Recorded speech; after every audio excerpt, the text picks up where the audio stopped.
पाण्याचं दुर्भिक्ष्य हे फार मोठ्या प्रमाणात आहे। अध्यक्ष महोदय, ठाणे शहरातला एकही भाग नाही त्याच्यात मुबलक पाणी आहे।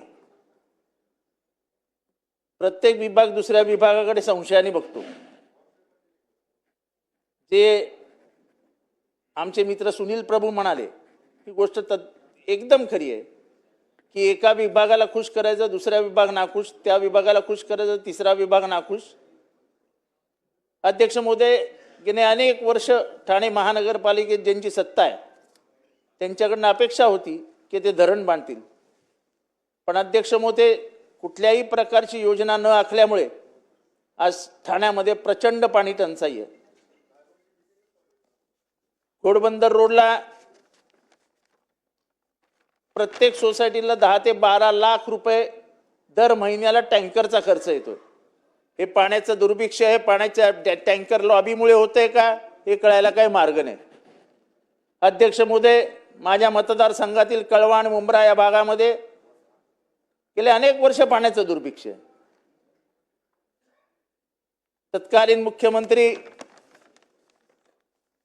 माननीय अशोक चव्हाणजी यांनी त्यावेळेस 200 कोटी रुपयाची योजना जाहीर केली, अंमलात आली, पण अशोक चव्हाण मुख्यमंत्री होऊन आता जवळजवळ 15 वर्ष होत आली, ती योजना काय पूर्ण होताना दिसत नाही।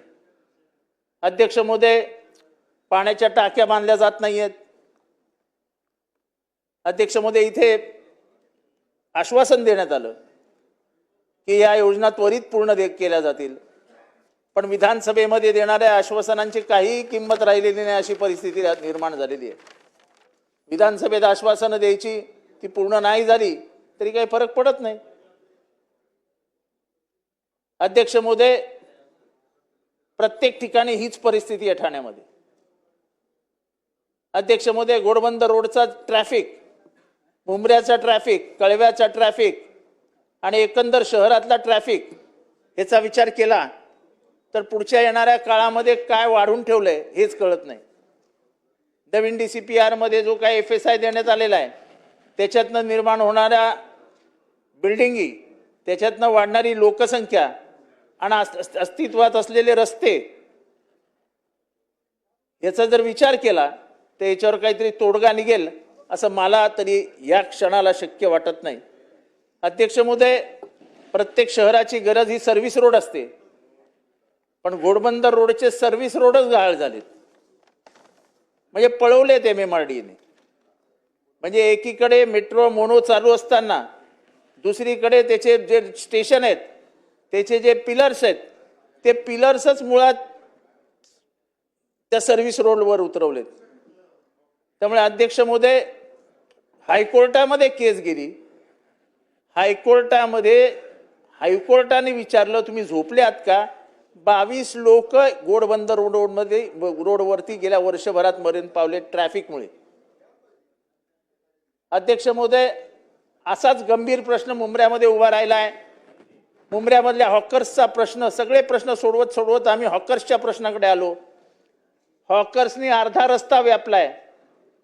आमदार महोदय तक्रार करून करून करून कंटाळतात, कोणालाही लक्ष द्यायला वेळ नाही। खरं तर हॉकर्स जर व्यवस्थित बसवले तर ट्रॅफिकची समस्या मुंब्र्यामध्ये उरणार नाही, पण महानगरपालिकेच्या अधिकाऱ्यांना वेळच नाही, कारण हप्ते एवढे मोठे आहेत हॉकर्सकडनं की आमच्या अधिकाऱ्यांना हॉकर्सकडे बघायला वेळच नाही। अध्यक्ष महोदय, ब्रिटिशकालीन एक ब्रिज आहे आमच्या इथे, त्या ब्रिटिशकालीन रोडवरनं आमच्या इथे मुंब्र्याचा ट्रॅफिक जातो।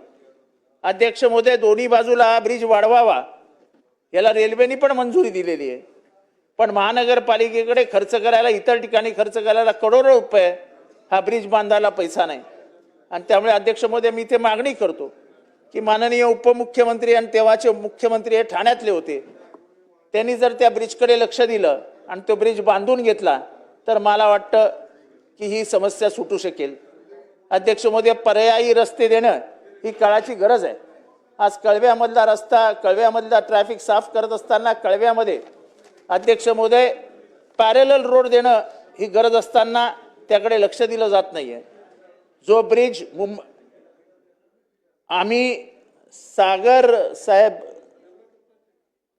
मंत्री होते नगरविकास खात्याचे, तेव्हा त्यांचा कळव्याचा दौरा झाला होता आणि त्यांनी एका ब्रिजला मंजुरी दिली होती. माननीय देवेंद्रजी फडणवीसांनी पण त्याला मंजुरी दिली होती.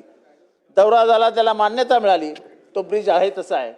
तो जर ब्रिज काढला, जो ब्रिज थेट कळव्यातनं पटणी नावाच्या एका एरियामध्ये उतरतो, तर कळव्यातला ट्रॅफिकच गायब होईल. पण अध्यक्ष महोदय, कोणालाही वेळ द्यायला वेळ नाही. बाकी सगळीकडे पैसा खर्च करायला वेळ आहे, पण बाकी मुख्य ज्या गरजा आहेत त्याच्याकडे लक्ष द्यायला वेळ नाही. पाण्याचा प्रश्न कसा सुटणार?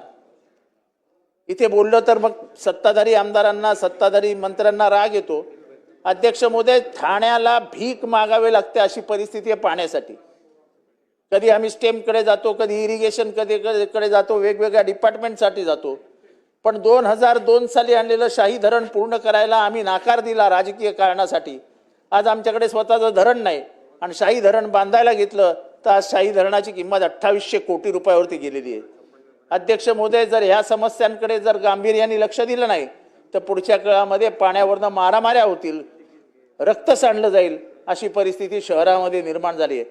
आणि ती फक्त गरिबांच्या वस्त्यांमध्ये नाही तर श्रीमंतांच्याही वस्त्यांमध्ये तीच परिस्थिती आहे. अशा पद्धतीचं आज कॉन्ट्रॅक्टरची बिलच मिळत नाहीत. अध्यक्ष महोदय, नगरविकास खात्याचे मंत्री आमचे स्वतःचे असताना आज ठाण्यामध्ये इतकी मोठी समस्या उभी राहिली आहे की पैसे येतात, कामं केली जातात, पण कामाची बिलं कोण देणार? आणि त्यामुळे अध्यक्ष महोदय, ठाण्याच्या एकंदर परिस्थितीचा विचार केला असता आज मेंटल हॉस्पिटलमध्ये एक मागच्या 4 दिवसापूर्वी 5 दिवसापूर्वी जवळजवळ 200 झाडं कापण्यात आली. ती 200 झाडं कापत असताना त्यांना जाऊन विचारलं की अध्यक्ष, की तुमच्याकडे परवानगी आहे का? त्यांनी सांगितलं आमच्याकडे कुठल्याही प्रकारची परवानगी नाही. पण अध्यक्ष महोदय, 200 झाडं कापण्यात आली. अध्यक्ष महोदय, संपवतोय मी. अध्यक्ष महोदय, आमच्या इथे भोलानगर, शिवाजीनगर, मांडेकर.